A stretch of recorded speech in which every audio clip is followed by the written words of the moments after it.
Canton de Genève, une baston se produit dans un tram, dans un quartier périphérique réputé sensible.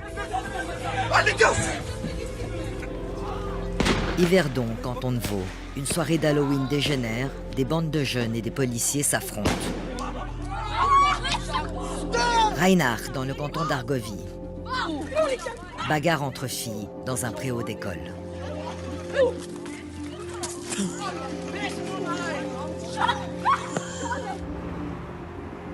La délinquance juvénile n'épargne aucune région. Vols, bastons, déprédations, meurtres parfois. La face sombre de l'adolescence s'affiche sur les réseaux sociaux et défraie régulièrement la chronique. Les mômes du nouveau siècle sont-ils devenus complètement fous ?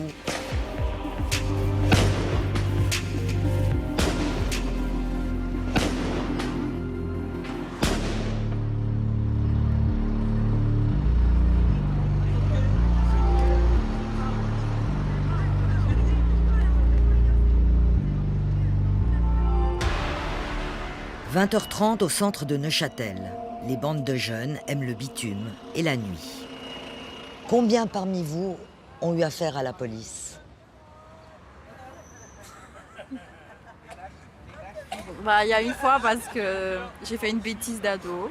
J'ai été vandalisée, on peut dire ça comme ça, un hôtel.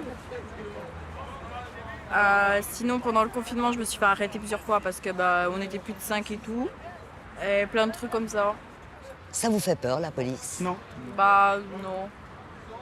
J'ai eu affaire plusieurs fois et puis que maintenant j'ai aussi grandi depuis et puis du coup je comprends plus les choses et puis du coup maintenant ça me fait plus peur. Ces mineurs n'ont aucune peur de la police et la violence est pour eux une normalité. À chaque fois qu'on est en groupe, avec mes copains, on se promène en ville et tout, on voit d'autres gens, d'autres jeunes aussi. Et puis là, je sais pas, ils ont toujours des regards noirs. Genre comme si vous voulez nous chercher. Et puis des fois ça peut partir en embrouille. Mais oui, il y en a beaucoup. Le problème que maintenant, il y a tout le monde qui a un couteau, une gazeuse ou des trucs comme ça par exemple. Ouais. Puis c'est pour ça que ça finit souvent en histoire où il y a la police qui vient, où il y a les ambulances. Mais je m'étais battu avec un garçon. Et puis il y a un de ses potes par derrière, il est venu et puis il m'a mis un coup de taser, par exemple. Il y a des histoires comme ça et puis ça arrive. Par exemple, il y en a des, même maintenant, ils utilisent des béquilles pour se battre. Puis ils sortent avec, puis après, quand il y a une bagarre, ils prennent leurs béquilles puis ils nous frappent avec, par exemple. C'est juste qu'au bout d'un moment, ça ne nous infecte plus parce qu'on a pris un peu l'habitude, on va dire ça comme ça. Les jeunes ne dérapent pas plus aujourd'hui que hier. Mais les agressions, les vols, les bagarres sont beaucoup plus visibles. Comme ici, devant la gare de Bienne en octobre dernier. La police disperse à coups de balles de caoutchouc des fêtards de 13 à 15 ans. Au départ de la délinquance juvénile, il y a généralement une bande de copains qui rit, qui fume pas mal, qui boit beaucoup. C'est l'occasion, le bon moment qui va transformer cette bande de copains en bande de voyous. Adolescence et délinquance feraient-elles bon ménage ? La délinquance juvénile est un phénomène courant et généralisé. Et on a pu voir que 90% des jeunes ont commis, au moins durant leur adolescence, un délit. Donc c'est extrêmement fort. Et comment est-ce qu'on explique ce lien entre adolescence et délinquance ? Tout simplement par rapport à cette période sensible de l'adolescence où il y a beaucoup de changements physiques, hormonaux, donc des changements biologiques. Il y a aussi évidemment beaucoup de changements sociaux, dans le sens que les jeunes ont plus de liberté, plus d'autonomie, plus de responsabilités aussi, mais ils n'ont pas encore toutes les techniques pour faire face à ces stress, à ces nouveaux stress. Et puis une minorité de jeunes va carrément passer du délit au crime. Nous avons rendez-vous avec un enquêteur de la police neuchâteloise. Impossible pour lui de montrer son visage. Pendant 1 an et demi, celui que nous appellerons Jérémy va traquer un gang criminel composé essentiellement de mineurs. Ces ados ont sévi dans le canton entre 2016 et 2018 avec une cruauté inouïe. Ils ont torturé un des leurs pour récupérer des dettes de trafic de cannabis. Des mineurs qui commettent des délits aussi graves que ça, c'est très difficile, c'est irréel. Jamais je pensais vivre ça dans ma carrière.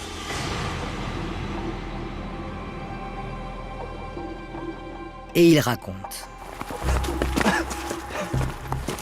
Dans un premier temps, ce jeune a été embarqué de force dans une voiture en ville de La Chaux-de-Fonds. Ensuite, il a été emmené ici, dans un coin reculé derrière la ville. On voit bien au-dessus, on est en contrebas de la route principale, le petit chemin qui descend. Lâchez-moi! Vas-y, avance, connard! Au bout du chemin, un parapet surplombe un vide vertigineux. Bien payé! J'ai pas votre argent! J'ai pas moi! Non! Quand ils lui ont retiré la cagoule, il était toujours attaché dans le dos. Il avait 80 mètres de vide sous les pieds. Plusieurs de ces jeunes le braquaient, très proche de sa tête, avec plusieurs armes de poing. Je les donne demain! On en vient à se dire, tiens, est-ce qu'on tourne dans un film ou est-ce que c'est réellement la réalité? D'un côté, on a notre métier de policier, et puis d'un autre côté, il y a notre aspect humain en tant qu'homme, femme, père de famille, on a un petit cœur qui bat malgré tout, puis on ne peut pas s'empêcher de dire, mais comment c'est possible? Ça l'est pourtant. Quel est donc le profil de ces ados bourreaux? Je pense qu'il y a beaucoup de gens désœuvrés, de jeunes qui s'ennuient, qui regardent trop la télé, qui sont sur les réseaux sociaux et qui ont tendance à s'auto-allumer en faisant les malins, en se disant bah voilà ce que j'ai fait, est-ce que toi tu as les couilles de le faire aussi, une facilité pour trouver de l'argent en vendant du chichon, et puis un peu une volonté de passer pour un caïd. Mais là on est vraiment monté d'un cran. Vraiment, ceux qui montent comme ça en violence, ce sont généralement des gens entre 16 et 22 ans à peu près, qui sont vraiment implantés ici. Donc on n'est pas dans une criminalité itinérante, mais plutôt des gens qui sont comme ça en ville, qui peuvent être parfois des secundos, parfois des Suisses, souvent quand même des gens qui ont des déficits en scolarité. Nous avons pu rencontrer la victime de la bande ultra-violente. Difficile pour elle de raconter cet épisode de sa vie. Elle veut bien le faire, mais anonymement.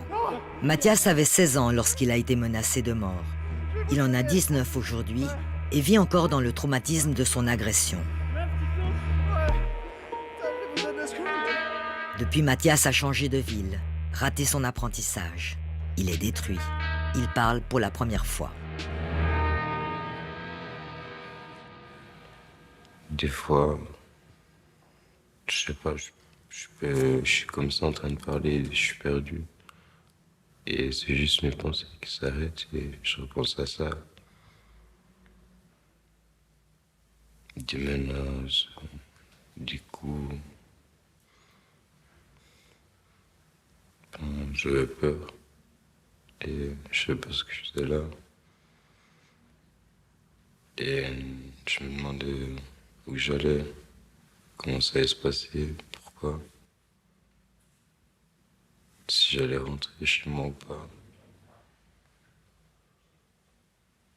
J'ai vu qu'est-ce que ça a fait dans ma vie.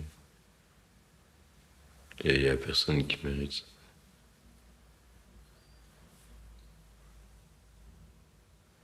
Après ce qui m'est arrivé, j'arrive plus à donner de confiance et je peux plus avoir la certitude de quelqu'un. N'importe qui, n'importe où, ça peut se passer. Parce que j'y repense toujours et ça me freine. Ça m'a mis trop de haine aussi.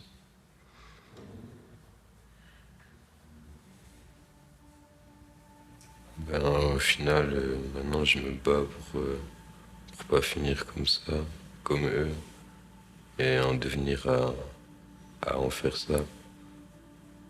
Et je me bats pour avoir une belle vie et avoir ce que j'ai envie, le permis, une voiture, tout ce que j'ai envie.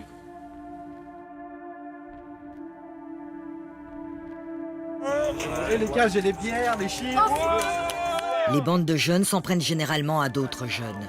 Chez les mineurs, on est tour à tour victime et bourreau. Le degré de violence a nettement augmenté. On estime que 5% des adolescents commettent des infractions à répétition et notamment des actes graves, parmi lesquels les homicides, les lésions corporelles graves ou les viols. En 20 ans, le nombre d'actes violents et graves exercés par des mineurs a été multiplié par 3, passant de 21 cas en 1999 à 63 l'année dernière.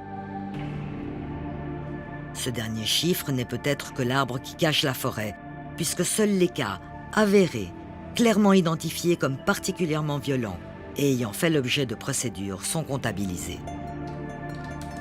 Il y a une sorte de banalisation de la violence qui est due à l'exposition très fréquente des jeunes aux films violents ou alors aux jeux vidéo violents.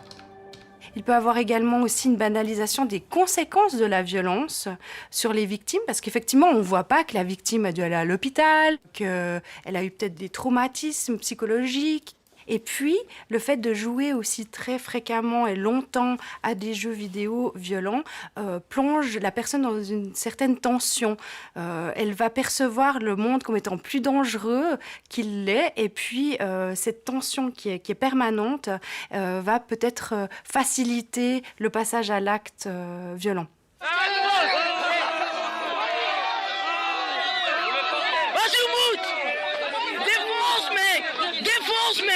Arrêtez de pousser. Tombe les couilles, mais vas-y.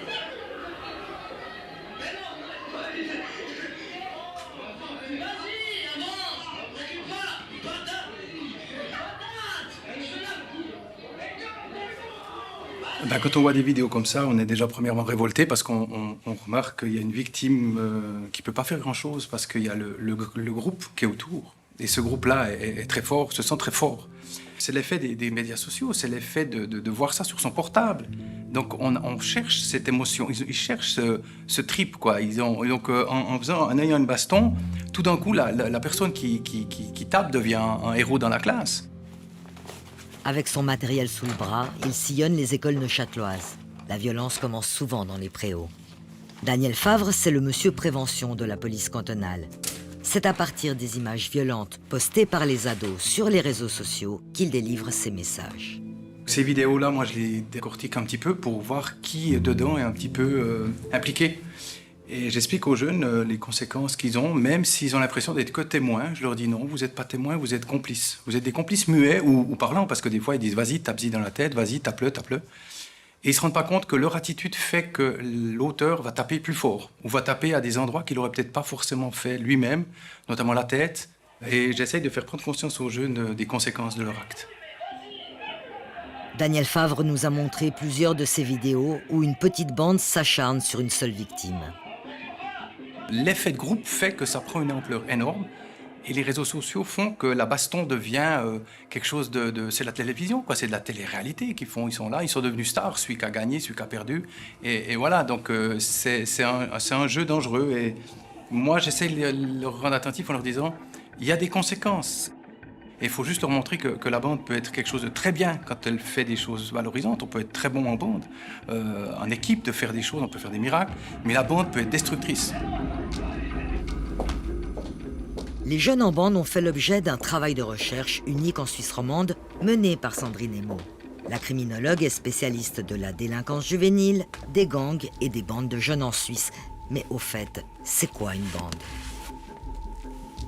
C'est le fait d'appartenir à un groupe d'au moins 3 personnes qui passent beaucoup de temps dans les espaces publics, donc la rue, les centres commerciaux, les parcs, et qui existent depuis au moins 3 mois. Ça, c'est une notion de stabilité qui est certes totalement relative, mais c'est vrai qu'à l'adolescence, les choses évoluent et changent rapidement. Signature ? Ensuite, les autres caractéristiques, c'est qu'il faut que les membres du groupe tolèrent la commission de délit et que certains d'entre eux en commettent. Il y a un phénomène de groupe qui fait en fait que la commission de délit, elle est facilitée.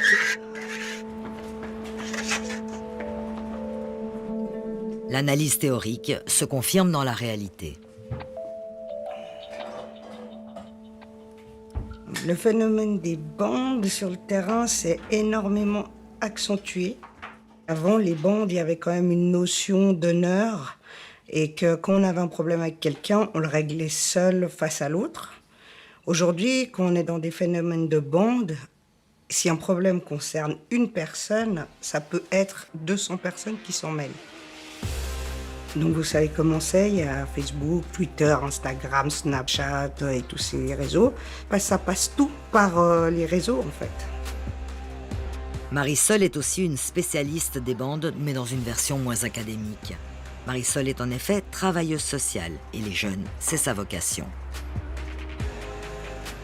Notre but, c'est d'essayer de les convaincre, de changer un tout petit peu leur regard pour tenter de leur permettre d'entrevoir un avenir.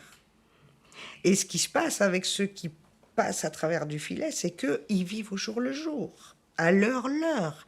Et quand on leur dit, mais c'est quoi ta perspective d'avenir? Ils en ont même plus. En fait, je crois que le découragement de ces jeunes, il commence beaucoup plus tôt qu'avant. Il commence déjà vers 10-12 ans. Avant d'arpenter les rues de Genève, Marisol prépare son matériel.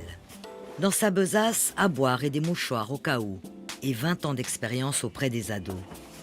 Qui va-t-elle aider ce soir?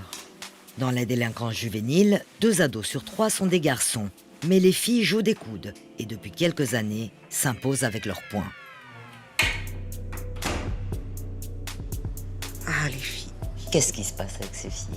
Elles sont tellement dénigrées et soumises aux garçons, et parfois, oui, dans les bandes.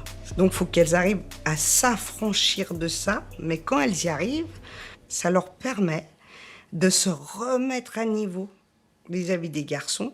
Et comment on se remet à niveau? En faisant la même chose, parce qu'il faut un élément comparatif. Si c'est un garçon qui a poignardé quelqu'un, une fille ira poignarder quelqu'un. Si c'est aller tirer des sacs parce que les garçons ont fait ça, le groupe de filles fera la même chose. Voilà, et ainsi de suite. C'est des espèces de montées en symétrie comme ça pour dire on existe. Et en tant que femme, nous aussi, on sait se battre. Marisol le sait bien. Ça s'est passé là, devant la maison de quartier de Saint-Jean à Genève. Depuis la passerelle, elle voit passer une foule immense de filles. Son instinct de travailleuse sociale ne la trompe pas. Il va y avoir de la casse. Elle suit le mouvement, capte des regards, des phrases ici et là. Marisol finit par comprendre. 2 filles vont en découdre. Leurs bandes sont là pour les encourager. En essayant de calmer la situation, une a envoyé un coup de poing. Elle a basculé sur moi. Moi, j'ai basculé en arrière sur l'autre fille qui était derrière moi. Et en fait, toutes les autres qui étaient autour, qui ne savaient pas que j'étais animatrice dans la maison de quartier. Et du coup, elles ont commencé à me taper là par terre, coups de pied, coups de poing, arrachage de fringues. Elles m'ont traînée par terre, donc je ne savais plus dans quel sens j'étais. Quand j'ai pu me relever, ça a fait peur à un moment donné.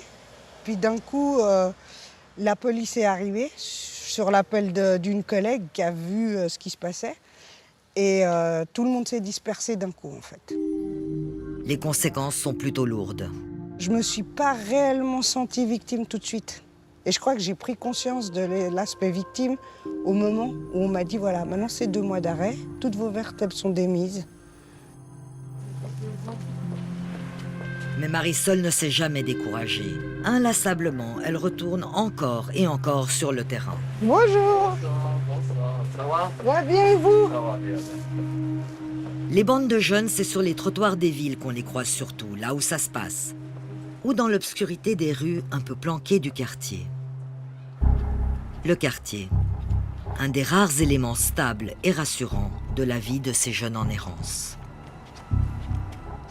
Nous sommes ici à La Planchette, quartier nord de la ville d'Aigle. C'est une vraie zone populaire avec une forte densité d'habitants, plus de 70 nationalités et une mauvaise réputation. Il paraît qu'ici il y a des bandes, mais comment les trouver?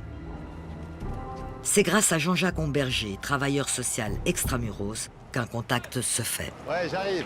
Il est 23h30, parler avec des journalistes, les jeunes ne sont pas chauds.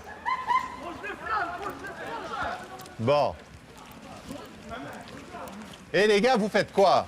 L'ignorance est la meilleure des choses. On est payé. Certaines fois, je ne vous comprends pas. Vous me dites, vous n'avez pas toujours l'impression d'être entendu. Si vous ne voulez pas être filmé, ben tant pis. Mais c'est aussi une occasion, si vous avez envie de dire quelque chose, de le dire. Voilà. Viens aussi, viens. Après 1 heure de pourparlers, un échange semble possible. Il y a là une vingtaine de garçons, des jeunes adultes et surtout des adolescents. Ils nous disent leur méfiance à l'égard de la presse avec l'accent des quartiers français. Attitude de petits durs et capuche sur la tête, ils demandent à parler sous couvert d'anonymat. Ces jeunes savent mettre en scène leurs paroles. Les gens, quand ils entendent aigle, direct, baston, je sais pas quoi, ils commencent à penser de mal de nous, mec. Y a rien ici. Y a rien, c'est une ville comme les autres. Hein. Y a du mal, y a du bien, comme partout. Fils de pute, range ton téléphone. Arrête de filmer, frère. On se passe snapper, frère. Malheureusement, en 2020, le souci, c'est qu'on voit beaucoup de mal et on prend note, mais quand on voit le bien, on le note pas. C'est malheureusement la réalité, il faut dire les choses comme elles sont. Notamment moi, je suis beaucoup dans une association dans le but de lutter contre le cancer. Et puis ça, on n'en parle pas beaucoup à la télévision, quoi. C'est vrai, mais comment ignorer les événements graves qui se sont produits dans le quartier ? 1er août 2019, des jeunes célèbrent à leur façon la fête nationale. Ils s'en prennent à une patrouille de police à coups de mortier d'artifice. Pour éviter le pire, les policiers rebroussent chemin.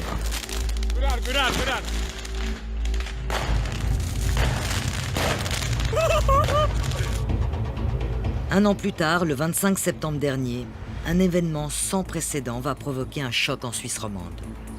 Appelés sur les lieux d'une rixe entre une dizaine de personnes, plusieurs patrouilles de police se retrouvent piégées au cœur de la Planchette par une foule incontrôlable. Ce soir-là, le premier lieutenant Guillemin, chef des opérations, est pris entre 1000 feux. Je sors de mon véhicule de service, un caillou de plus d'1 kilo me passe à 50 cm de la tête. Donc là, je suis directement plongé dans le vif du sujet, à savoir qu'il y a des bruits de fracas, il y a énormément de badauds à l'extérieur, il y a également passablement d'habitants au balcon. On avait les yeux qui montaient sur les étages, forcément, puisqu'on avait des cailloux qui arrivaient de part et d'autre à 360 degrés. En tout cas, personnellement, j'ai jamais été confronté, dans mes 23 ans de carrière, j'ai jamais été confronté à ce genre de situation.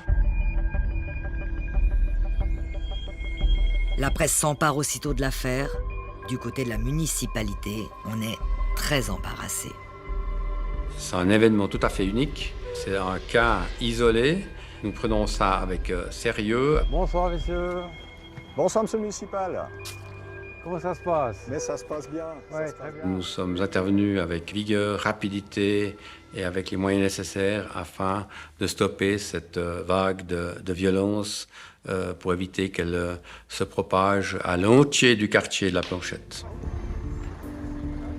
Parmi les mesures prises, l'augmentation des patrouilles de police et la mise en place d'un commissariat de police mobile pour créer un contact avec la population. Quartier sensible, la Planchette n'est toutefois pas une cité dortoir. On y trouve des commerces, des écoles, des associations, bref, une vie à part entière. Les autorités investissent régulièrement dans le coin et la dernière réalisation en date est cette installation sportive. Depuis quelques mois, c'est pourtant là que se cristallisent les tensions entre jeunes et riverains du terrain de foot. L'un d'eux témoigne, mais ne veut pas qu'on le reconnaisse. Ça fait 11 ans que je vis on va dire un rêve ici. Je suis très près de la gare, facile pour se déplacer. Et depuis bientôt une année maintenant, le paradis est devenu progressivement un enfer. Les enregistrements sont flagrants avec des décibels, je vous ai dit, entre 70 et 80 décibels, au moins 2-3 fois par minute. Donc en permanence, pratiquement. Une surface synthétique qui renvoie à un bruit infernal, ça c'est le jour. Le soir, les footeux de 10 ans cèdent le terrain à des plus grands, une bande de grands.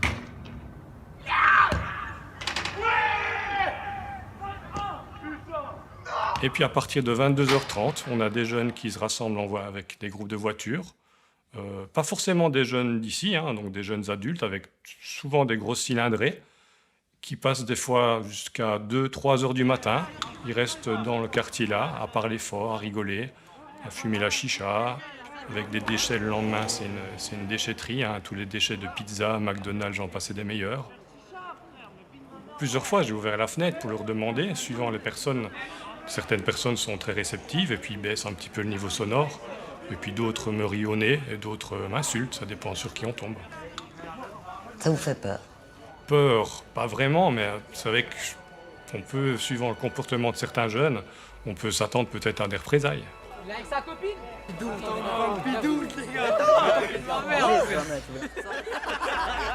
Ça, c'est l'ambiance de la planchette. Pour vous, une bonne soirée autour du terrain de foot, c'est quoi? Ça se passe comment? Moi, je dis, c'est se poser autour avec un groupe de potes où on se fait des blagues, où on raconte des histoires. Et c'est vrai qu'on en reste tard. Ça finit toujours tard, toujours par des petits contrôles de police parce qu'à cause du voisinage, justement, qui appellent souvent.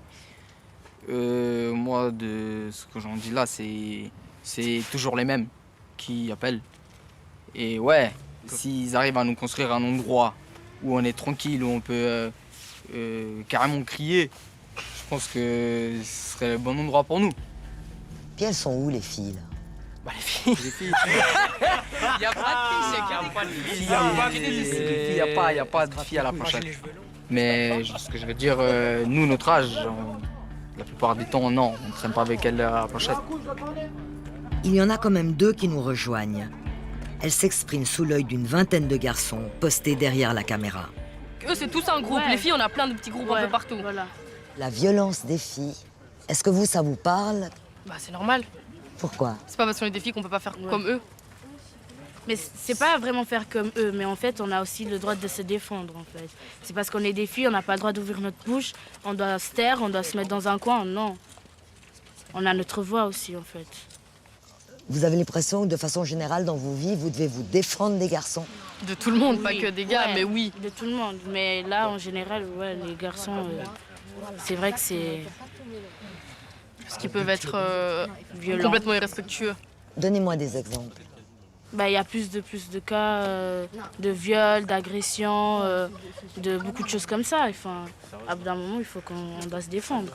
Après, ça concerne pas que notre ville. Ouais. Ça, c'est partout. Non, c'est clair. Ça, c'est partout. Ça, c'est sûr. On n'est pas des mauvaises personnes parce qu'il y a plein d'histoires dans la ville.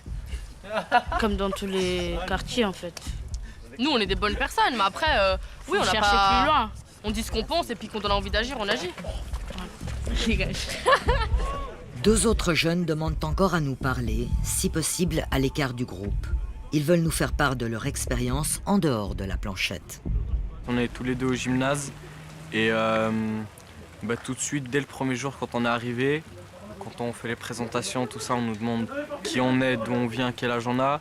Et dès qu'on a dit qu'on venait d'Aigle, ils sont tous directement braqués, ils se sont sentis offensés. Et tout de suite, les profs, ils nous ont déjà mis dans des cases. Ouais, c'est dur. Mais parce que quand il y a d'autres gens de la classe au bout du premier, deuxième jour, ils sont tous potes l'un avec l'autre, tout le monde se parle. Et moi, par exemple, il n'y a jamais personne qui s'assied à côté de moi. J'ai l'impression qu'ils ont peur. Et ils veulent pas essayer le contact. Comment s'en sortir quand le quartier vous colle à la peau? Ces jeunes, je les connais tous. C'est des jeunes avec lesquels c'est toujours possible d'avoir un dialogue. C'est toujours possible d'avoir une discussion. Alors effectivement, il y a eu forcément un groupe de jeunes, ça peut faire peur. Mais en même temps, c'est vrai que la seule façon d'enlever un peu ces a priori, ces peurs, c'est aller à leur rencontre. Les gars, vous partez pas maintenant que j'arrive, hein? Et puis justement, peut-être d'enlever cette notion de bande. Juste additionner que c'est un certain nombre de jeunes, non seulement des jeunes, mais ces jeunes, ils ont tous un prénom, ils ont tous une vie. Certains travaillent, d'autres pas. Mais certains, effectivement, sortent le soir, d'autres pas. Voilà, je pense qu'il faut peut-être catégoriser moins, regrouper moins, et puis peut-être prendre plus de temps à aller à leur rencontre. Eux, ils croient et c'est pas parce qu'on reste tard et qu'on fait du bruit, nous sommes des racailles, on va dire. C'est juste une galère comme tout le monde. On galère à la maison, on sort tous, on se regroupe et puis ouais, ça finit toujours tard. Et puis les gens, eux, ils croient qu'on est des malades parce qu'on reste tard ou qu'on rigole ou qu'on fasse du bruit. Mais non, on est des gens, on est des êtres humains Des êtres humains normaux comme tout le monde. On est des gentils. C'est juste un groupe de jeunes où on reste, où on passe la nuit à la planchette. Voilà. Vous n'en saurez pas plus sur de possibles actes de délinquance notamment. Dans la bande, notre principal interlocuteur sur ces sujets a été menacé sur les réseaux sociaux si son témoignage figurait dans notre reportage. Après enquête, nous apprenons l'existence d'une poignée d'individus qui tient sous sa coupe même les bandes du quartier. Moi, je n'ai pas d'éléments qui permettraient de dire que ce jeune a reçu des pressions. Et ce qui est sûr, mais on le retrouve aussi dans d'autres quartiers que le quartier de la Planchette, c'est que des fois, il se peut que une minorité de jeunes, une faible minorité de jeunes, veuille imposer un peu sa loi au plus grand nombre. C'est vrai que la loi du silence, cette espèce de mainmise de certains sur d'autres, je pense qu'elle fait partie de la vie, non seulement du quartier de la Planchette, mais des quartiers un peu populaires. C'est plus pour moi des phénomènes d'emprise. La rue, le quartier, c'est un espace qui reste de la loi du plus fort. Mais qui sont donc ces caïds qui en imposent? En fait, ils sont 5 ou 6 à tout casser. C'est pas lourd sur 3000 habitants, mais suffisant pour nuire et menacer. Ils ont un casier judiciaire. Le municipal Aiglon, chargé de la sécurité, connaît le quartier et bien sûr les individus en question. Les croit-il réellement capables d'imposer une omerta aux jeunes de la Planchette? Non, le mot omerta est peut-être un peu disproportionné. Il y a une certaine pression, c'est vrai, il faut le reconnaître, une certaine pression de la part de quelques individus qui cherchent à prendre le pouvoir sur le quartier ou sur certains jeunes. Alors c'est des gens qui sont souvent des gens majeurs, âgés entre 18 et 25 ans, qui sont connus des services de la police, on les a identifiés, ils sont un peu des gens en marge de la société parce qu'ils ont eu un parcours chaotique. C'est des jeunes qui sont souvent en crise avec l'autorité en général. Ces caïds délinquants sont en partie impliqués dans le caillassage des policiers en septembre 2020. Ils n'ont pas accepté de nous rencontrer. Mais nous allons finir par rencontrer un caïd, un vrai. C'est à Genève que ça se passe. Entre 2008 et 2015, Alvaro a été un membre très actif du gang des Latin Bloods. On est loin de la simple bande de jeunes délinquants. Les Bloods sont un des gangs criminels les plus importants du monde. Fondé il y a 50 ans à Los Angeles, il a des ramifications sur presque tous les continents. Pour Alvaro, qui n'a pas 15 ans à l'époque, c'est le début d'une aventure faite d'une profonde amitié et de grande violence. Les miens, ils m'identifient très bien avec ça, mais les personnes extérieures ne comprennent pas très le significat de ça. Le noir, c'est poder, pouvoir. Le rouge, amour, et le blanc, la paix. Ces 3 phrases, on avait souvent en tête. C'est ça qui nous représente à nous. Nous, on avait une sorte de philosophie, c'était pas de philosophie, une sorte de phrase, parce que c'est pas une philosophie, ça. Une phrase qui était « pocos pero locos ». Je sais pas si vous comprenez. Peu nombreux, mais fous. Et voilà, mais à Genève, on entendait beaucoup parler de nous, et les gens, quand ils parlaient, ils pensaient qu'on était une 50aine. Beaucoup, alors que non, on était juste pas plus que 15. On a eu beaucoup de soucis aussi avec la police. Il y a eu des bagarres très violentes aussi. Il y a eu des blessés de notre camp et de l'autre camp aussi. Il y a eu beaucoup de coups de couteau. Et voilà, on a eu beaucoup de sang. Bon, pour vous, c'est une bonne, nous, on appelait ça une association. Et on a des codes de conduite. Et voilà, des codes parlés. On a des petits sifflets. Par exemple, s'il y avait une grosse troupe de potes et tout, et j'allais pas crier « Hé, Pablo !» Non, j'ai fait « Sou !»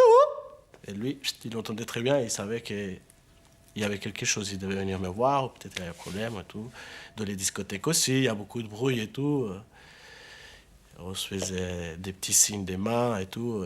Nous, notre signe à l'époque, c'était comme ça. Et si je le faisais comme ça à l'extérieur, ça veut dire il faut venir vite, les gars. Il y a quelque chose. Alvaro a quitté l'Amérique latine à 13 ans. Genève, c'est comme un nouveau monde pour lui, il s'y sent perdu. C'est justement pour retrouver ses repères qu'il intègre les Latin Bloods. Sa bande a parfois le goût et la couleur de la vie au pays. Nous, on avait à l'époque notre spot, le Diel Bloque, espagnol, le bloc, c'était un peu au bas de la gare, devant un barbershop. On se posait devant le barbershop, et puis que les 2-3 bières en attendant notre tour pour avoir le joli dégradé, pour être, comme on dit, guapo pour le fin de semaine. Et c'était là où on se rencontrait, on parlait de la semelle, comment ça allait, tout, la famille, si ça allait bien. Parce qu'il n'y a pas tout qui est problème, hein. Il y a aussi des bonnes choses et tout ça. Tout ça, c'était blindé ici, plein de gars et des filles aussi qui venaient. Il y avait de la bonne musique, la salsa qui ressortait. Sans rentrer dans des problématiques raciales et tout, mais on avait souvent des ennuis avec des Albanais, des Maghrébins. Et ça, c'était la plupart. Et aussi d'autres communautés. Ça, des fois, ça peut être avec des Africains aussi. Hein. Alvaro évoque le phénomène des bandes communautaires, de ces jeunes qui se fédèrent autour d'un drapeau ou d'une religion. Avec l'éternelle question, la délinquance est-elle, oui ou non, liée à l'immigration? Difficile de dénicher des spécialistes qui s'expriment sur ce thème. Nous avons en revanche trouvé une étude qui s'est penchée sur cette problématique. Sous l'égide de l'Université de Saint-Gall, elle a été dirigée par un chercheur de renom. Sandrine Emo y a participé. Le professeur Kilias a fait une recherche extrêmement intéressante. Il se base sur des données d'une enquête internationale qui a eu lieu dans de nombreux pays et la méthodologie de cette enquête est standardisée et les questionnaires sont similaires dans tous les pays. Et pour voir en fait l'influence de la délinquance des personnes d'origine étrangère, il a analysé la délinquance des jeunes suisses, des jeunes qui sont issus des pays balkaniques mais qui vivent en Suisse et en parallèle aussi des jeunes qui vivent dans les pays balkaniques. En Suisse, près de 4000 élèves ont répondu à ce questionnaire. L'étude ne se base pas sur la couleur des passeports qui n'est pas vraiment signifiante, mais sur les origines des parents de ces jeunes. C'est là un élément inédit et révélateur. Il en ressort que 2% des élèves dont les 2 parents sont nés en Suisse déclarent être auteurs d'actes violents. 5,5% des élèves dont un des parents au moins est né à l'étranger déclarent être auteurs d'actes violents. Et 6% des élèves dont un des parents au moins est né en ex-Yougoslavie déclarent être auteurs d'actes violents. On voit que les élèves dont les 2 parents sont nés en Suisse commettent moins d'actes criminels que les élèves dont au moins un des parents est issu de l'immigration. Et en affinant encore, les élèves qui se déclarent les plus violents sont ceux dont au moins un des parents est né en ex-Yougoslavie.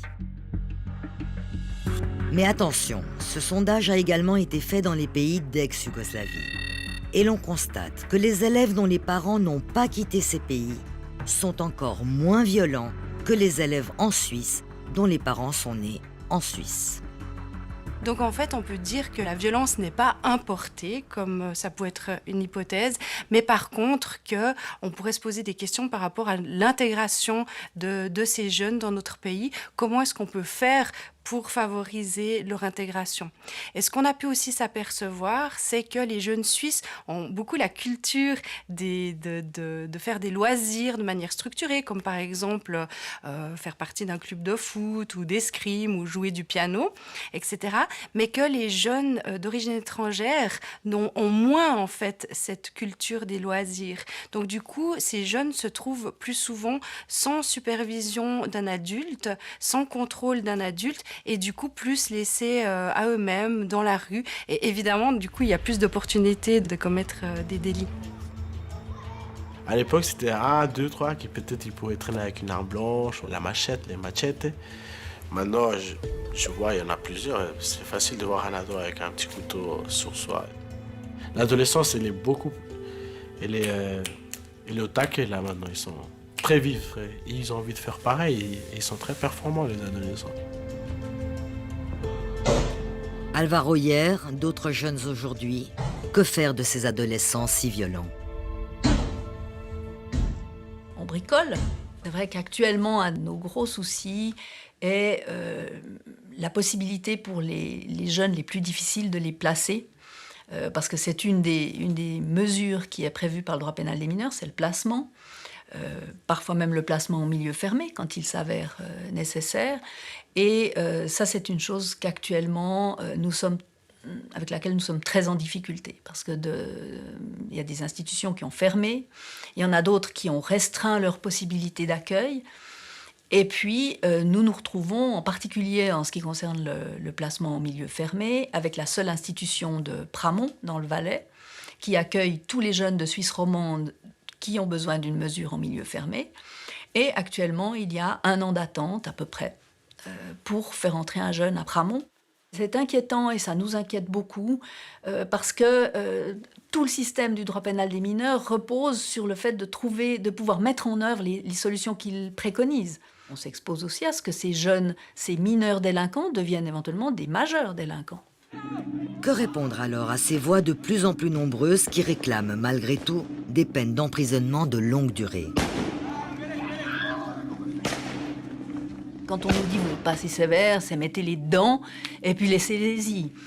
C'est ça qu'on nous dit quand même, pour être tout à fait clair. Hein. Donc moi, je suis absolument convaincue qu'enfermer un jeune qui a commis des délits alors qu'il est dans cette phase de bouleversement de l'adolescence, l'enfermer pour 10 ans, pour 15 ans, je suis convaincue qu'on en fera une personne qui ne sera jamais intégrée, qui sera complètement décalée quand elle sortira, qui aura zappé toutes les étapes qui doivent forcément avoir lieu pour qu'on devienne autonome, qu'on ait un travail, qu'on arrive à se comporter en adulte. Donc je suis tout à fait convaincue que des peines privatives de liberté de longue durée, ça n'est pas adéquat pour des mineurs. Alvaro échappe à la prison. Petit bandit de grand chemin, il vit et agit comme un bad boy. Mais ses douleurs et ses peurs sont celles d'un enfant. Je voyais ma mère à des moments pleurer et tout, à cause de mes conneries, on va dire comme ça. Et je prenais conscience que non, en fait, c'est pas cool de voir sa mère pleurer. Surtout quand elle te voit menotter à un moment, quand tu es au garde à vue, des choses comme ça, elle va te voir, t'es mineur, ses parents ils vont te voir, non? Et puis un jour, Alvaro fait la grosse connerie. C'est un passage à tabac minutieusement préparé. C'est la connerie de trop. Moi, j'ai eu des problèmes avec la justice. La juge, elle m'a mis dans des programmes à faire. Et au début, je n'étais pas très pour, mais j'ai dû les faire. Comme ça, j'ai laissé mes problèmes de côté. Moi, je suis tombé pour plusieurs agressions. J'ai fait extorsion aggravée avec lésion corporelle. On a frappé violemment des personnes, par terre, à coups sur la tête précisément. Je l'ai frappé et quand j'ai vu du sang, je suis resté en choc. C'est pas ok de frapper quelqu'un qui est à terre, on est bien d'accord. Ouais, ça chef. C'est inadmissible, vous êtes d'accord avec ça? Bon. Non, ça dépend si vous Claudine Gachet dirige à Genève l'association Face à Face qui lutte contre les comportements violents. En 2008, elle lance le programme ADO, programme que va justement suivre Alvaro. L'idée, troquer les coups de poing et les insultes par de l'empathie et de l'estime de soi. Une clé qui est primordiale, et ça c'est valable pour tous les auteurs de violence et pour les gens en général, c'est la souffrance. Parce que ces jeunes, ils souffrent, il ne faut pas oublier.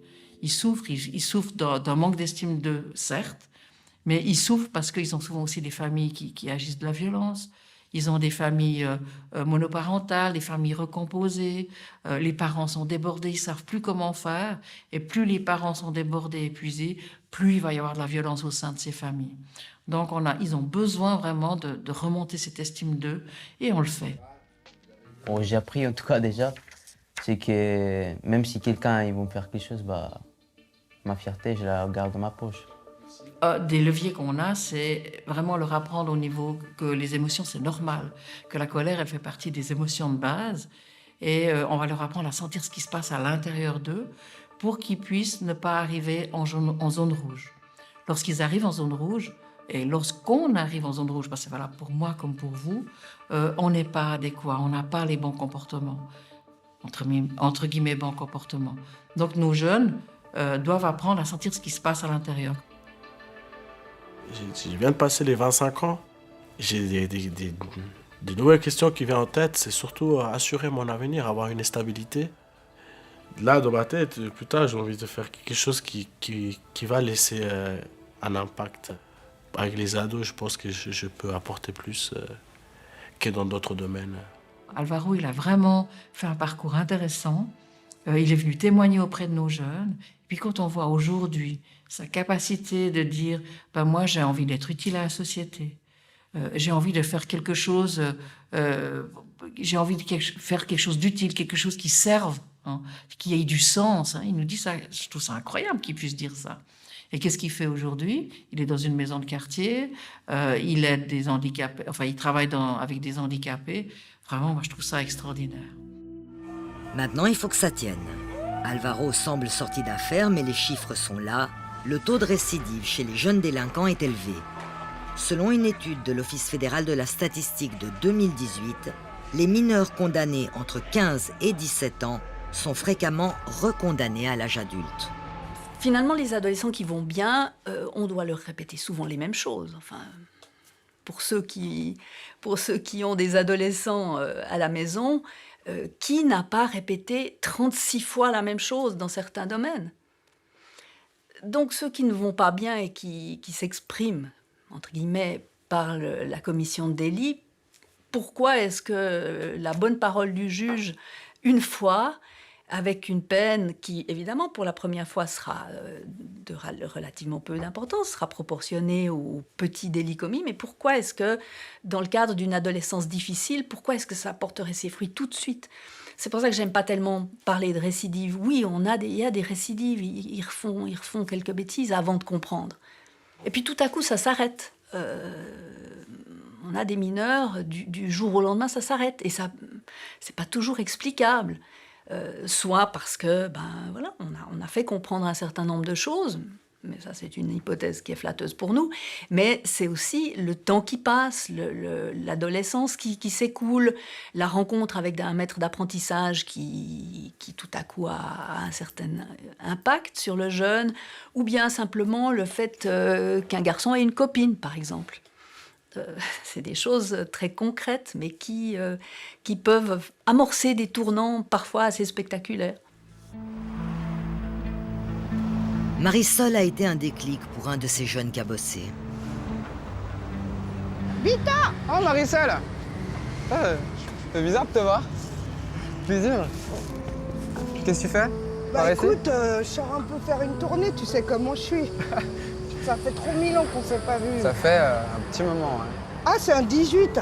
Tu prends le bus? Bien, ouais, on va prendre le 18. Bon, on le prend, vas-y. C'est parti. Regarde, il y a 2 places, là. On peut se poser, peut-être. Victor est aujourd'hui un jeune adulte en plein essor, mais il revient de loin. De la rue et des bandes, notamment. J'ai fait des choses que j'en suis pas fier, comme voler un scooter, voler une voiture, voler dans les magasins aussi, je me suis fait arrêter, comme à la Coop ou à la Migros. Et tout ça, j'aurais pu faire autrement, mais des fois, en tout cas moi, je n'osais pas demander de l'aide à ce temps-là. Marisol, c'est comme une grande sœur. Moi, je le prends en tout cas comme ça. Peu importe le jugement des gens ou la façon que les gens pourraient penser, c'est ton instinct social. Non, moi, je l'ai plus pris comme une grande sœur, quelqu'un avec qui je pouvais compter. Et elle a su me guider. Et aujourd'hui, je finis à travailler dans un restaurant, à être serveur, à reprendre un vrai milieu, vraiment un milieu professionnel. Donc 50, 29, 30 ça fait 30. Voilà. Et 30 à 100, ça fait 20, 50, c'est plus. Voilà, super. J'ai l'impression aussi d'être plus une personne, on va dire, d'avoir une activité professionnelle. Avant, je me sentais moins une personne parce que je faisais pas quelque chose de spécifique. Aujourd'hui, oui.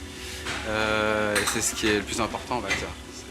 D'avoir quelque chose de fixe que je fais et je me sens fier et que je peux apprendre là-dessus.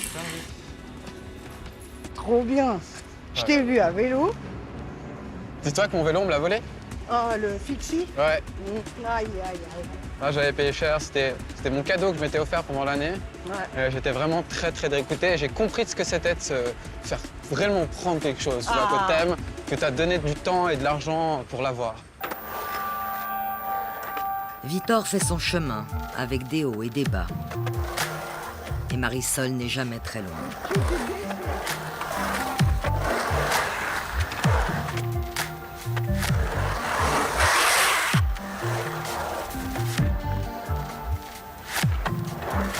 Il y a des jeunes qui ont marqué ma vie parce ils avaient quand même besoin d'une forme d'aide, mais ils m'ont aussi apporté quelque chose.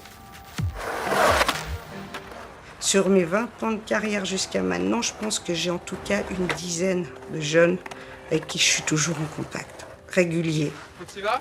Ouais, bon. T'as assuré, mec, faut que j'y aille, c'était trop cool, allez. Un petit câlin quand même. Petit câlin, bis. À tout bientôt. Tu m'appelles, hein? Oui, je t'appellerai. Ciao, ciao. Ciao, bisous. Bisous. Merci.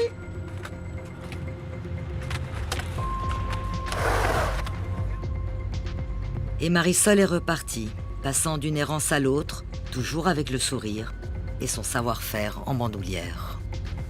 Alors, petite soirée à la plaine, quoi. Excellent.